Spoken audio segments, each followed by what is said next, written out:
ठाकुर जी तो अब इनकी आदत तो आदत ही है, एक बार जा चीज को मना कर दे बात तो जरूर करेंगे। तो वहां तो जैसे तैसे बाबा ने रोक दिए, पर जैसे ने बाबा की आंख कहीं और गई, सोई तुरंत झपट्टा मारो थाली में से, सोची कोई बढ़िया ही माल होगा जो बाबा हमको ना खान दे रहे। सो उठाई 2 मिर्ची और 2 मिर्ची खा गए। और भैया जैसे मिर्ची खाई, कान नाक सब में ते धुआं निकले। और ठाकुर जी पानी दो हमको बहुत प्यास लग रही है, मिर्ची लग रही है। अरे मैया ताता ताता ने जीप पकड़ ली, जीप पकड़ ली। और मैया बोली, बाबा बोले तो को कही या मत खावे या मत खावे। पर अब ठाकुर जी क्या करे, सबरे महल में ततैया बने डोल रहे। ततैया बने मतलब सबरे महल में फुदकते डोल। अरे मैया जरगो, अरे मैया मोड़ो जरगो मेरो, या को बचाओ।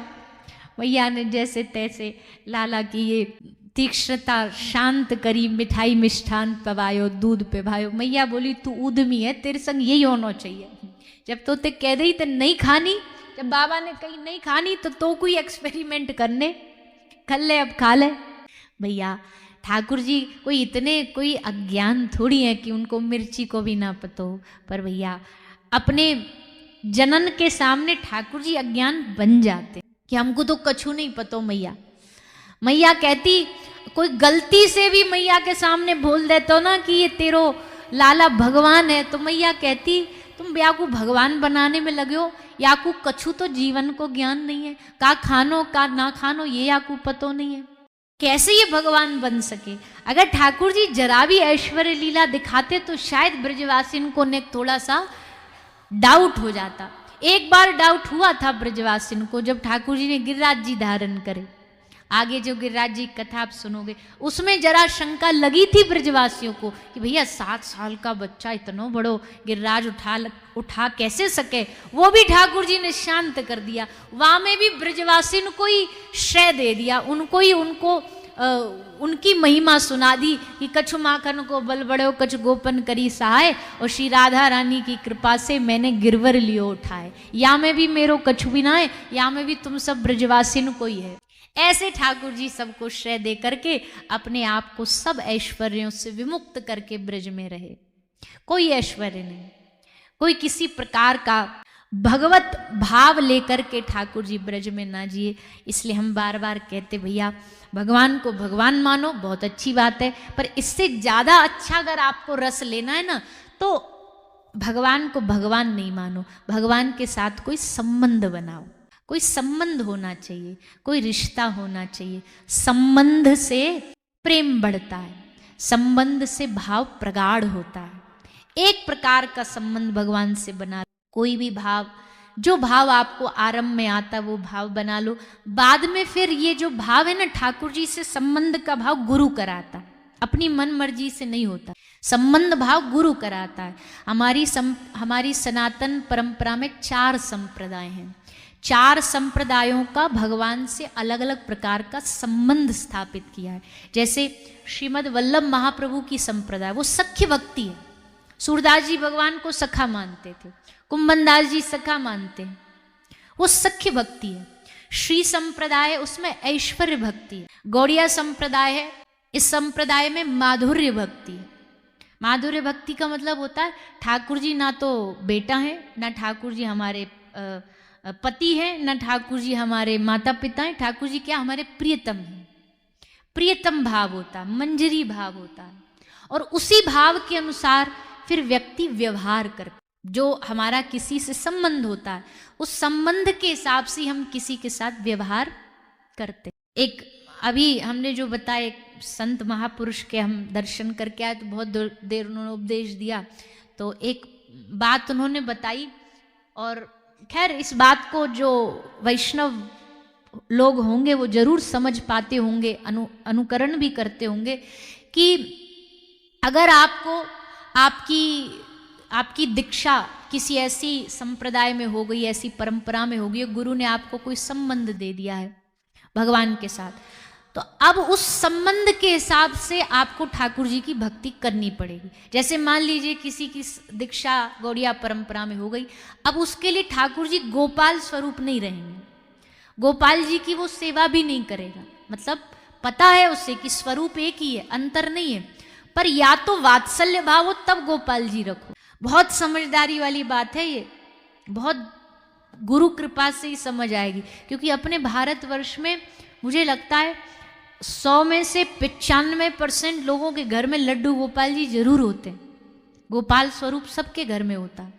अगर गोपाल जी रखते हो तो फिर उनकी सेवा, उनका भाव आपके हृदय में बालक जैसा ही होना चाहिए। फिर उसमें प्रेम तत्व नहीं आएगा, माधुर्य तत्व नहीं आएगा, फिर वात्सल्य तत्व ही रहना चाहिए।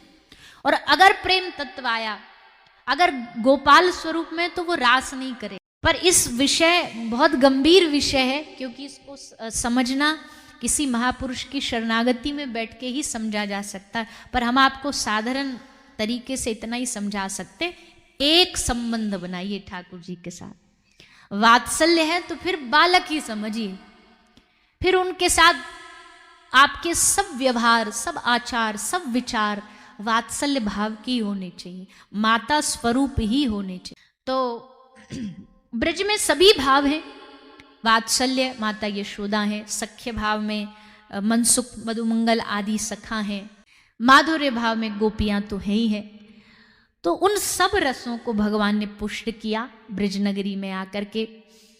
उखल बंदन, फिर भगवान ने ब्रज की माटी खाई, ब्रह्मांड घाट पर अपनी मैया को मुख में ब्रह्मांड का दर्शन कराया। अपना मुख खोला, मुख में ब्रह्मांड का दर्शन कराया। मैया देख करके एकदम भौचक्की रह गई। जा कन्हैया को वो समझई उधमी है, बड़ो उधम मचावे, यहाँ में तो सब उधम ही उधम भरे पड़े हैं। लेकिन वाके मुख में जब पूरे ब्रह्मांड को भरो देखो तो मैया तो अचंभित है गई, स्तब्ध है गई।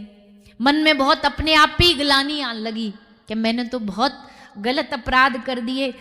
पर ब्रह्मांड के नायक प्रभु को मैंने डांट भी लगाई, फटकार लगाई, डंडी भी दिखाई, कान भी पकड़ो। तो मन में ये भाव आने लगा।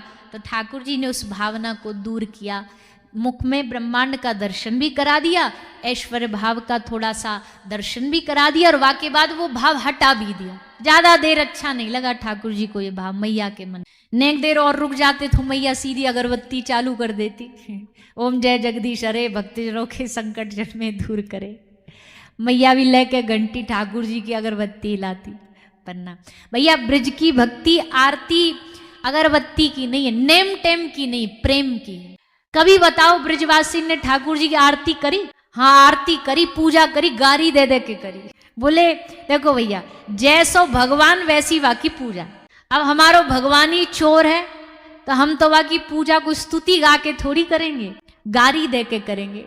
सबरे ब्रज के ग्वाला ठाकुर जी को गारी दे के बात करे। ठाकुर जी सबते मधुर भाव में गारी दे के बात करे। अब बताओ संसार में व्यवहार में भी कोई आपको बुलाता है, आवाज लगाता है तो कहेगा अरे श्रीमान जी सुनते हो, या भैया सुनो जरा, या सखे, कछु ऐसो नाम लेंगे। कोई तुम्हारे डायरेक्ट पिताजी को नाम लेके तुम्हें बुलावे, कैसो लगेगो? कोई डायरेक्ट पिताजी को नाम लेके बुलावे, ए छोरा मुकेश के यहाँ, तो हम तो ऐसे टेढ़े टेढ़े देखेंगे, हमारे ऐसे कोई इज्जत है ये, ऐसे बोलते हैं कोई। पर ब्रज में ठाकुर जी को जयकारो भी यही लगे, बोलो नंद के लाला की जय। नंद को छोरा, नंद को लाला, यशोदा को छोरा, ये कह कह करके सबरे ब्रज की गोपी लाला को बुलाती। ठाकुर जी वही में आनंद ले रहा। हाँ देखो हमारो कितनो बढ़िया नाम लेकर के बुला रहे, हमारो नाम ले रहे। ठाकुर जी को यही में रस है। तो ऐसो ब्रज। अच्छा चोरी क्यों करी ठाकुर जी ने? चोरी होती है अभाव में, पर कृष्ण ने जो चोरी करी वो अभाव में नहीं भाव में करी। अभाव वाली चोरी का अपराध है, भाव वाली चोरी का अपराध नहीं है। अब गलत ना लेना बात को, कहीं तुम भी कल जाके हाथ साफ करो और बोलो हमने तो भाव में करी है। आप तो बाद में पहले पुलिस हमें पकड़ेगी कि ये ज्ञान देने वाले को पकड़ के लाओ पहले, जो चोरी बता रहा है भाव में। आदमी चुरा ले हीरो का हार और बोल हमने तो भाव में चुराया था। ये हम में नहीं है भाव भैया, ठाकुर जी भाव में चोरी कर सकते हैं। गोपी का भाव रखने के लिए भगवान ने चोरी करी। इंसान की चोरी होती है अभाव। जीव मोह माया में फंस के चोरी करता है, पर कृष्ण गोपी की इच्छा में फंस के चोरी कर रहे हैं। मोह माया में फंस के चोरी नहीं कर रहे। एक भगवान की चोरी अपराध क्यों नहीं है? क्योंकि चोरी होती है पराई वस्तु का। मैं अगर मेरी ही वस्तु को मेरे पास रखूं तो क्या वो चोरी है? बोलिए ना, वो चोरी नहीं। क्योंकि भैया अच्छा, किसी ने आकर के यहाँ व्यासपीठ पर कोई वस्तु हमें दी और हमने उसको ले लिया, रख लिया, तो क्या आप ये बोलो अरे भैया चुरा करके ले गए? नहीं। क्यों? क्योंकि आपने वो वस्तु दी, इसलिए अब देने के बाद अब वो आपकी न रही। पराई वस्तु की चोरी चोरी होती है। ठाकुर जी की चोरी इसलिए भी चोरी नहीं है क्योंकि संसार किसका है? भगवान का। दुनिया किसने बनाई? संसार में दूध दही माखन मिश्री, गैया से दूध आया, गाय किसने बनाई? माखन किस? तो अपनी अगर उन्होंने वस्तु ले भी ली तो काय की चोरी? इसलिए पराई वस्तु की चोरी होती है। ठाकुर जी के लिए तो सारा संसार अपना है। फिर दूसरी बात, संसार की चोरी और भगवान की चोरी में अंतर समझो। क्योंकि चोर चोर तो बोलते रहते हैं हम ठाकुर जी को, पर जानते नहीं चोर क्यों बने हो। संसार में जो चोरी करता है मालिक की इच्छा के बगैर चोरी करता है। मालिक को थोड़ी ना वो अपॉइंटमेंट लेके आता है भैया आज हम रात को तुम्हारे घर चोरी करने आएंगे, और मालिक हंसी खुशी ये थोड़ी ना उसको चाबी सौंप देता है कि लो भैया चोरी कर ले जाओ। कोई मालिक की इच्छा नहीं होती चोरी करने, मालिक की इच्छा के विरुद्ध चोरी होती है। पर ब्रज में किसकी इच्छा से चोरी हो रही है? गोपियों की इच्छा। खुद घर की मालकिन कह रही है आ जाओ, हे नंदनंदन आज हमारे घर आ जाओ, आज हमारे घर चोरी कर लो, आज हमारे घर। चोर को कभी घर न बुलाया जाता है, पर गोपी ठाकुर जी को घर बुला रही है और उनका स्वागत कर रही है, निवेदन कर रही है, रोज प्रार्थना कर रही है आप हमारे घर आके चोरी करो।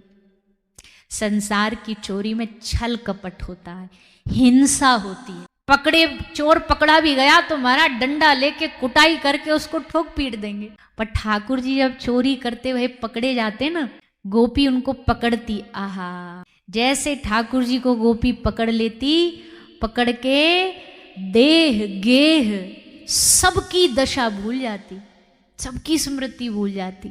बस ठाकुर जी को पकड़ो और पकड़ के उनको बांधती जा रही है और निहारती जा रही है। आहा कितना सुंदर स्वरूप है, कितने बढ़िया हैं, कितने सुंदर है। और गोपी को मन आकर्षित करने को ठाकुर जी और रूप माधुरी बढ़ा लेते अपनी, और इतने सुंदर दिखते ठाकुर जी, वहां में गोपी भो जाती, खो जाती, और वहां के चक्कर में रस्सी तो बांधती पर वहां में गांठ लगाना भूल जाती।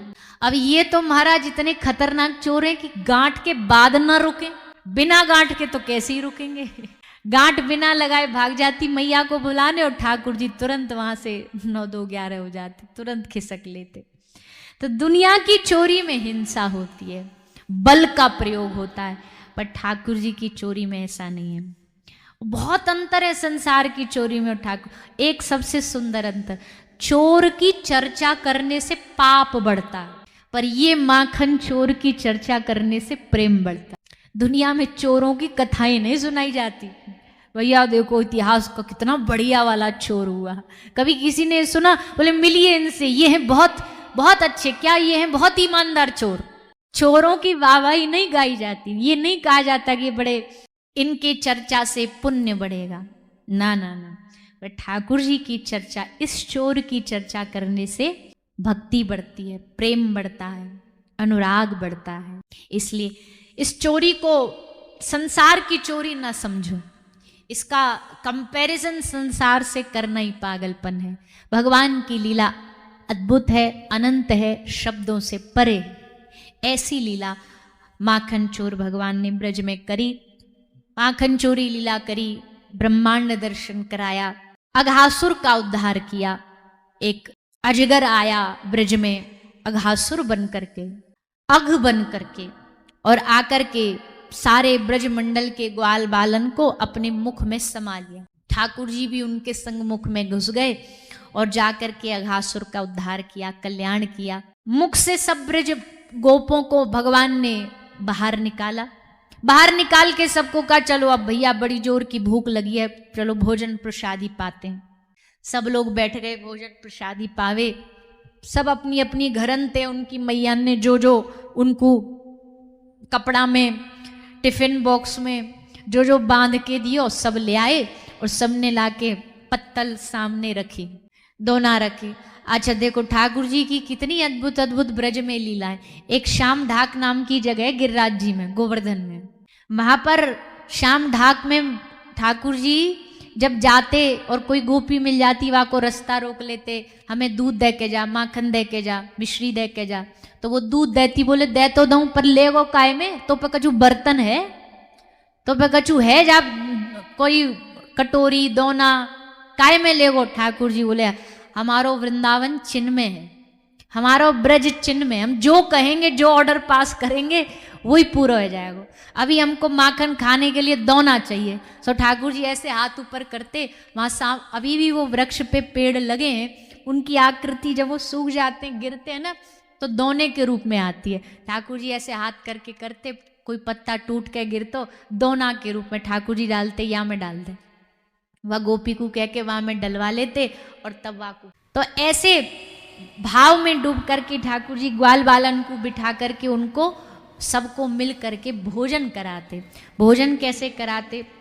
ग्वालन करते कौर छुड़ावत, काई के मुख में ते, मोड़े में ते, हाथ में ते कौर छुड़ा लियो, काई की थाली में ते छुड़ा लियो, काई के जो जामे बांध के लाए वह कपड़ा को छीन के लेके भग गए। बोले आज तो हम तेरो खाएंगे, आज हमको अपनो नहीं खानो, अपने घर को भोजन ना पानो, तेरे घर को पानो। छीना झपटी चलती थी भैया। ठाकुर जी के भोजन में खूब आनंद लेते थे ठाकुर जी। हाथ से सब ग्वाल बाल लाला के मुख में कौर डालते। ये तो ठाठ है ना इनके, तो अपने हाथ से थोड़ी ना खाते थे। इनको सामने सब ग्वाल बाल बैठ के एक एक करके कौर खिलाते। फिर ठाकुर जी को मन करता तो सब ग्वालन को बुला, ए मनसुखा तू आला तो को खवाऊंगा मैं। ठाकुर जी ने खवाते वा के मोड़े तक लेके जाते, फिर अपने मुंह में डाल लेते। ऐसे आनंद लेते ठाकुर जी। एक दिन देखो मनसुखा अपने मैया पैते कछु छाछ लेकर के आयो मटकी में, और लाला के सामने आने में ने संकोच करन लगो कि भैया सब लाला को बढ़िया बढ़िया सामग्री लाते हैं, हम गरीब आदमी, हमारे पास कछु नहीं देने के लिए। छाछ है, हाँ छाछ भी कन्हैया मना ना करे, वो पाले वो प्रेम से, पर हमें पतो ये छाछ कई दिन तो पुरानी है गई है, खट्टी है, लाला पीवे को पेट में अपच है जाएगी, रोग है जाएगो, बीमार है जाएगो। और भैया ब्रजवासियों को मानना है कि कन्हैया को सुख देना है, कन्हैया के सारे अलाए बलाए रोग कष्ट पीड़ा सब हमें मिल जाए और हमारे जीवन को सबरो सुख कन्हैया मिल जाए। ये सोच के मनसुखा चुपचाप एक कोने में छाछ को छुप के पी रहे हो। ठाकुर जी की दृष्टि पड़ी, बोले रुक जा बेटा हम अभी आ रहे हैं। और भगे आए वहां सबरे भोजन को छोड़ के। भोजन में रुचि नहीं आ रही उनको, आज उनको भाई यही रुचि है कि मधुमंगल काल आयो, आज ये हमारे ढोर क्यों ना बैठो, ऐसी कौन सो माल ले दियो या कि भैया ने जो चुपचाप बैठ के खा रहे हो। तो ठाकुर जी भगे भगे आए और देखो छाछ पी रहे हो। ठाकुर जी बोले ला हमको भी दे। बोलो अरे ना ना कन्हैया, अरे या में स्वाद नहीं। ठाकुर जी बोले वो हम डिसाइड करेंगे स्वाद है कि ना, तू क्या को बोल रहे हो, ला। और पकड़ के मटका की छाछ पी, और या के मुख से निकली जो थोड़ी बहुत इधर उधर छाछ ठाकुर जी ने वो भी सबरी चाट ली।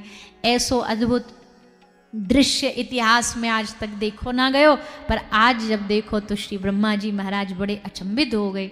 श्री ब्रह्मा जी को भगवान की लीला देख करके भगवान पर ही शंका हो गई, भगवान पर ही डाउट हो गया कि भैया ये भगवान क्या सच में भगवान है, क्या भगवान ऐसी लीला करता है, क्या भगवान ऐसी अपवित्र पवित्र क्रियाएं करता है।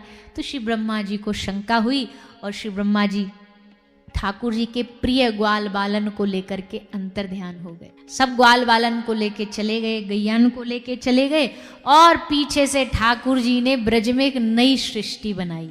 क्या नई सृष्टि बनाई भैया? रोज गौ माता कन्हैया को देखती तो कन्हैया को देखती इनके स्तन से दूध बहने लग जाता वात्सल्य भाव में।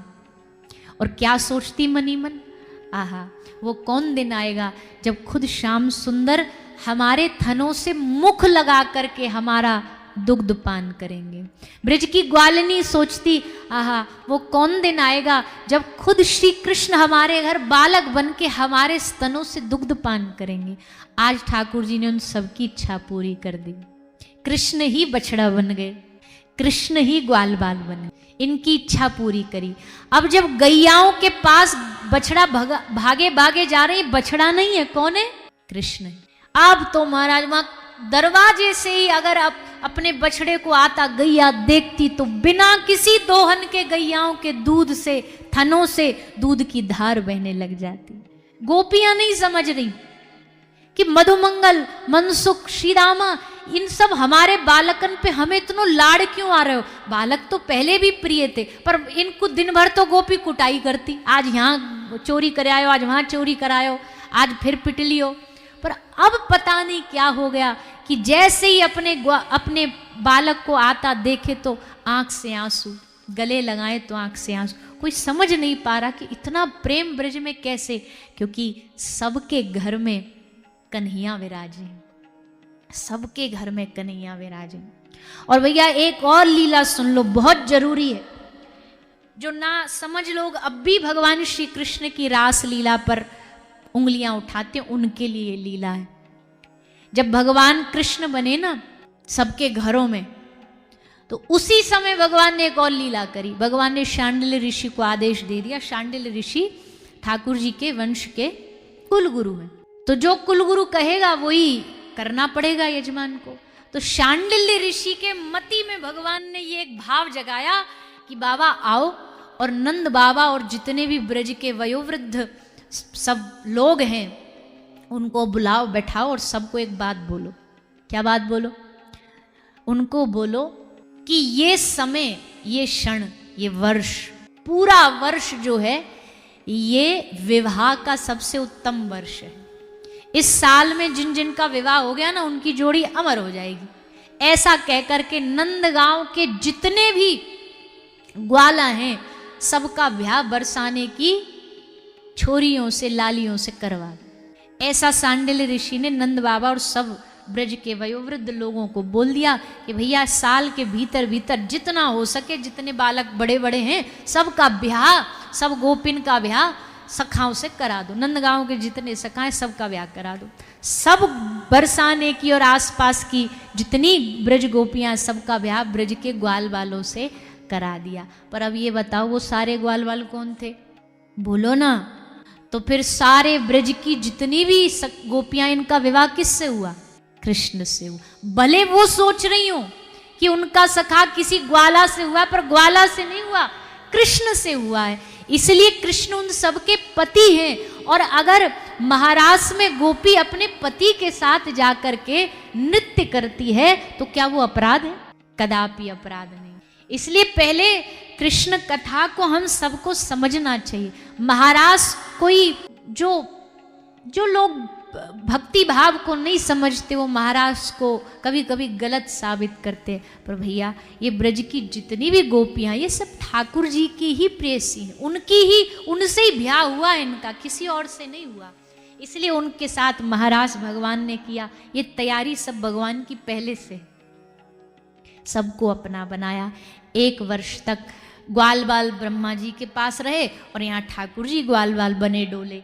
अंत में ब्रह्मा जी आकर के देखते हैं कि यहाँ तो सृष्टि पहले से भी बढ़िया है, तो श्री ब्रह्मा जी समझ गए कि ये सब हमारे बस की बात नहीं है, ये सब ठाकुर जी की कृपा है और ये साक्षात भगवान है। और तब श्री ब्रह्मा जी ने आकर के ठाकुर जी से क्षमा याचना मांगी और भगवान ने कृपा करी उन पर। और श्री ब्रह्मा जी ने भगवान से मांगा कि प्रभु हमें ब्रजवास दो। भगवान ने उनको आज्ञा करी कि आप श्री किशोरी जी से जाकर के प्रार्थना करो, वही ब्रजवास देंगी। तो श्री ब्रह्मा जी ने किशोरी जी से प्रार्थना करी और उनने कृपा करके श्री ब्रह्मा जी को ब्रजवास मिला। हमारे भैया ईद, हमारे ब्रज में एक भाव गाते हैं, अभी हमारे मन में आ रहा है और आप लोग को भी कौन सा ड्यूटी पे जाना है। तो ब्रज में अगर वास चाहिए तो ब्रज की स्वामिनी किशोरी जी हैं, वहाँ उनका ही राज चलता है, वहाँ उनकी ही हुकूमत चलती है। गावत तो ब्रज में गाते हैं कि यहाँ किशोरी जी से प्रार्थना करो, वो आप पर कृपा करेंगी, वो आपको ब्रजवास देंगे। ये भाव हम अगर गलत नहीं हो तो हमने सुना तो उन्हीं से उन्हीं का शायद लिखा भी हुआ है। पूज्य पाठ श्री रामायणी जी का ये भाव है। यद्यपि थे तो वो पूरे रामानुरागी, पर किशोरी जी का भी भाव खूब कभी कभी गाते थे, तो उनके द्वारा रचित ये भाव है। गावत संत समाज धाम वृंदावन में, बोलिए बरसाने वाली की जय। तो भैया श्री राधे जू को अनुग्रह पायो, तभी सुंदर शाम उठायो, का उठायो गोवर्धन गिरिराज धाम वृंदावन में।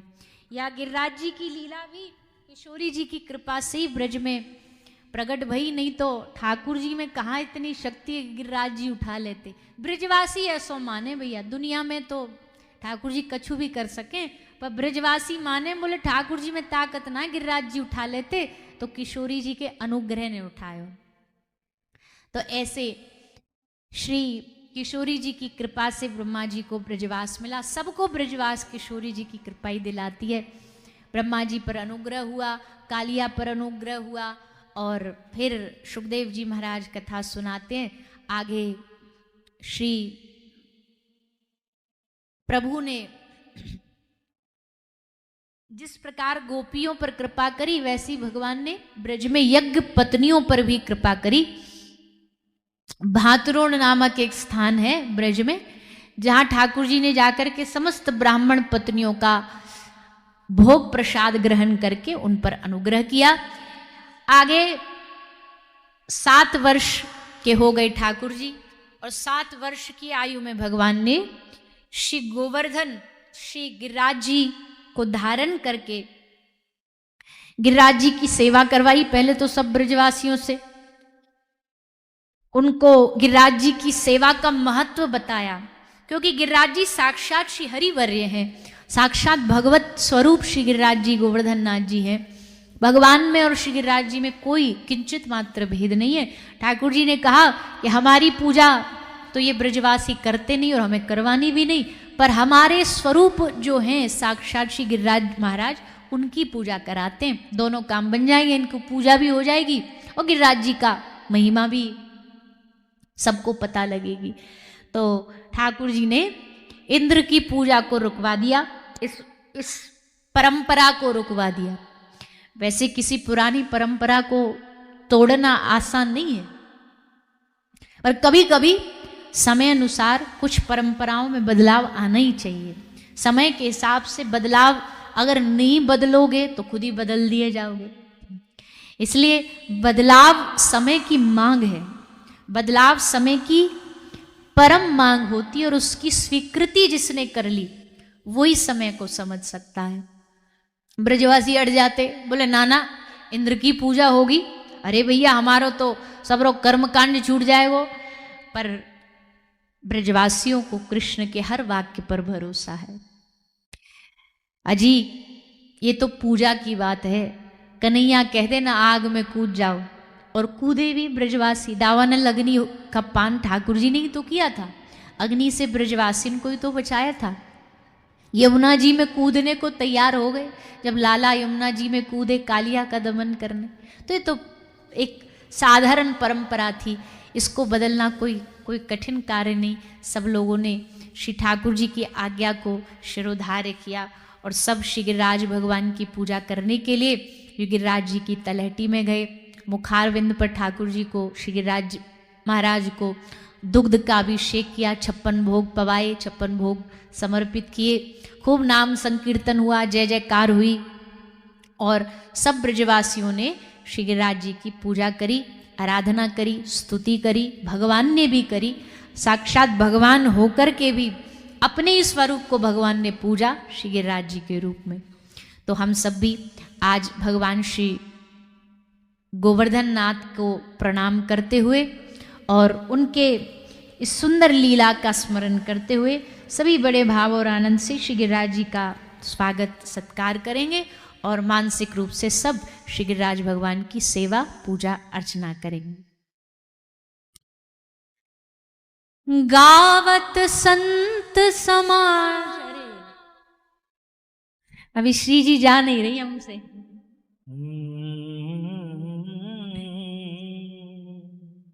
अभी मैया माइक दे, नाच रही हो एक बार गा के भी सुना दो। हम भी बरसों से गाते आ रहे, तुम एक आध कथा मदद कर दो। नहीं, आज हम दूसरा वाला गाने वाले थे इसलिए भटक गए। नया सुनो। गोवर्धन धाम चलो प्यारे गोवर्धन, श्री गिरिराज महाराज की जय, श्री गोवर्धन नाथ की जय। तो आज भगवान श्री गोवर्धन नाथ श्री गिरिराज भगवान ने हम सबको दर्शन दिया, अपनी लीला का दर्शन कराया। कल रास बिहारी भगवान का दर्शन करेंगे, रास बिहारी भगवान की लीला का हम सभी श्रवण पान करेंगे और साथ ही ठाकुर जी के विवाह उत्सव का पान करेंगे। तो सब बड़े भाव और आनंद के साथ कल के कथा सत्र का, कथा प्रसंग का आनंद लेंगे। आइए आज की कथा को विराम की ओर बढ़ाते हुए सभी आगे बढ़ेंगे।